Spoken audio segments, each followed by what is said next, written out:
10 times out of 10, someone says, my grandpa had a guitar in the closet. It's almost always a stinker. And the one time out of 100, it is something magical and wonderful like this.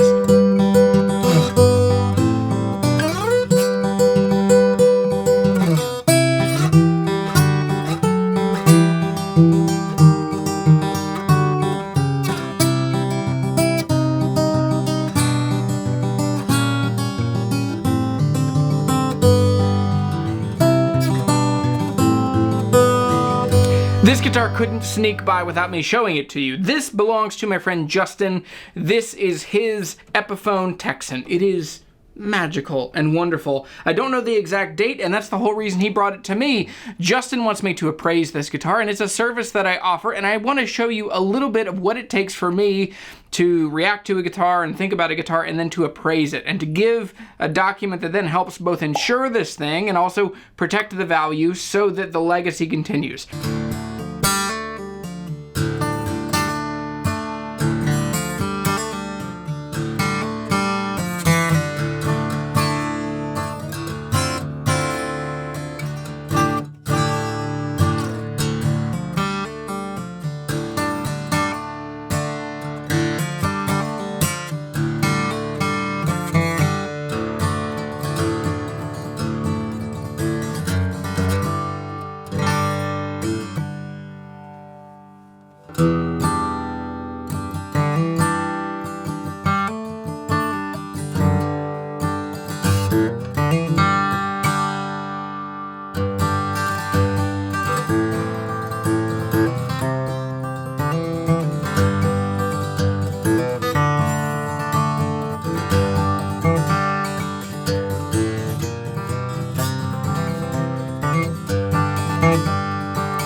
This guitar belongs to my friend Justin. It was his grandfather's guitar, and it was just the old family guitar that was in a closet. His grandpa bought it. He played a little bit, but never really played it that much. Justin's parents, I don't think, played. And then it just in his mid-20s, I guess. I remember him finding or getting this guitar years ago when we were in our early 20s. But this guitar, I mean, 10 times out of 10, someone says, my grandpa had a guitar in the closet. It's almost always a stinker. And the one time out of 100, it is something magical and wonderful like this. So this is an Epiphone Texan. If you don't know what an Epiphone Texan is, it was most notably played by the Beatles. Both John Lennon played one, Paul McCartney played one. There are many pictures of all of them playing them. It's basically a Gibson J45, but it was made by Epiphone. And this one, you can tell it's in that 60s era because it has the adjustable bridge. And man, really cool guitars. Now, fun fact on these, solid Sitka spruce top, solid mahogany back and sides, and almost all of the Gibsons and Epiphones of the 50s and 60s actually have laminate sides. Didn't know that until my friend Nathan Wright, who's an amazing guitar builder down in Tennessee, reminded me. I'd heard it before, I didn't store it away in memory. But what a magical guitar. I really like this guitar. So when I first look at this thing, what do I do to appraise it? Number one, I need to know exactly what this guitar is. Now that starts with two things. Number one, starts with the provenance of the guitar, and then two, it shows the current state of the guitar itself. So prong number one, what is the story? What is the proof? What is the provenance? What is the history of this guitar? This guitar, we can show that it was owned by one family the whole time, that it's been purchased new here in Harrisonburg, Virginia, and it has been in the closet, and it has never gone anywhere. It's not been monkeyed with. It has not had any of the issues.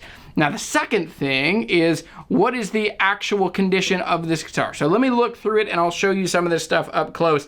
The number one thing I look for when it comes to vintage Gibsons or Epiphones is I flip it around, I look at the back of the neck, and I look to see if there is a broken headstock, because so many of these have a broken headstock. Now, it's not people's fault. It is Epiphone and Gibson's fault. And they've known it, and they've not fixed it. It still happens today. It's the fact that they have a truss rod on the front of the headstock up here and not in the sound hole down low. Now, the second thing about the condition of this guitar is then I start looking for finish work and start looking for cracks. So cracks on this guitar, finish work on this guitar, everything is original. The bridge has not been off. It's not very slanted forward. This guitar, the condition is really good. There's some minimal play wear. There's a little bit of pick scratching, very minimal. And there's finish checking all over the guitar. There's nothing cracked, there's nothing broken. Then I start looking for parts that could have been swapped, that may have been swapped, and I just want to make sure.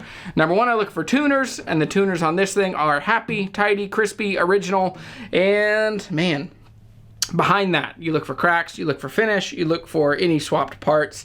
This thing is very clean, very tidy. Now I start taking measurements, I start looking at the things that could have been changed with maintenance and service.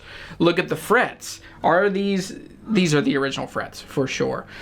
This guitar is an unbelievable example of what this guitar could be. Now, the last thing I then start doing is I pull out resources like the Gruen Vintage Guitar Guide. I pull out the Vintage Price Guide.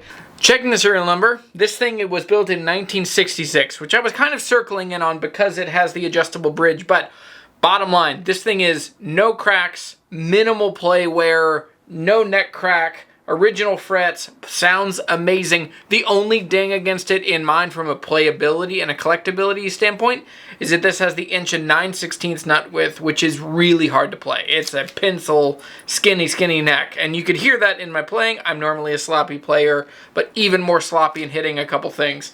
But all in, super clean, no issues, no cracks, minimal play wear. This thing has to be, I mean, whatever these are going for, this has to be a top example of that. The burst is really beautiful as well. So I can't, at the time of filming this, I can't give you my actual number of what I think it is, but I'll put it right here because I will figure it out by the time I finish editing this video. Get yourself one of these. They're helpful. It's the Gruen Guide to Vintage Guitars.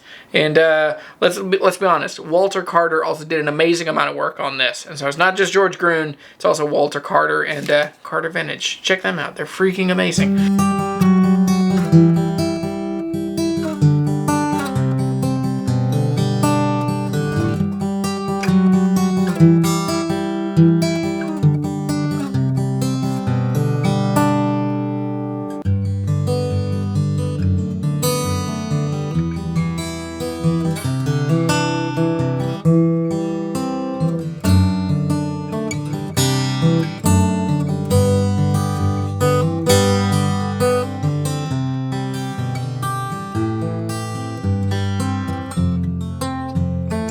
I then start writing a description, and the description of this guitar then ties into value, and the way you establish value is through comps, and you look for comparable sales of other instruments.